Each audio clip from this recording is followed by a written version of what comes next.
नमस्कार, मी सोहन जयस्वाल. सोलापूर वाहिनीत आपलं स्वागत आहे. आपण पाहत आहात सोलापूर वाहिनी चॅनल सामर्थ्य संवादाचे आणि आता आपण पाहणार आहोत सोलापूर वाहिनीच्या टॉप 10 हेडलाईन्स. भारत जोडो न्याय यात्रा पुन्हा स्थगित, प्रवास अर्ध्यावर सोडून राहुल गांधी वायनाडला रवाना.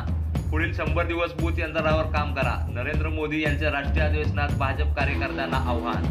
मराठा आरक्षण मिळेपर्यंत शाळेला येणार नाही. माढा तालुक्यातील जाधववाडी येथील प्रकार, विद्यार्थी शाळेत आले आणि निवेदन देऊन परत गेले.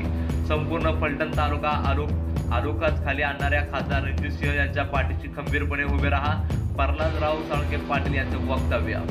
शिवनेरीवर येताना आरक्षणाचा अध्यादेश घेऊन या, अन्यथा मराठा आंदोलकांचा मुख्यमंत्र्यांना इशारा. मंगळा तालुक्यातील लेंडवेतील जुरेत मंगळा या मार्गावर मोटरसायकलवर बसून निघालेल्या 60 वर्षीय महिलेचा साडीचा पदर अडकून भीषण अपघात, उपचारादरम्यान झाला मृत्यू. आईची शपथ घेऊन सांगतो, मुख्यमंत्री एकनाथ शिंदे यांना टीव्हीवर पाहिलं तर डोळ्यात पाणी येतं. हा माणूस राबतोय किती, निर्णय किती, कामाचा झपाटा किती. असा मुख्यमंत्री होणे नाही असं म्हणत आमदार शहाजीभाऊ पाटील झाले भाऊ. रडारड केली तरी बाप गद्दार हा टॅग पुसला जाणार नाही. आदित्य ठाकरेंचा घणाघात. सुषमा अंजलींना ठाकरे गटातून विरोध, कार्यकर्त्यांनी भिरकावली चक्कल. अजितदादांना 3 वेळा शब्द देऊन पाटील खंजीर बसला. आता विधानसभेला आमचं काम केलं तर लोकसभेला त्यांचं काम करू. अंकिता पाटील यांचा थेट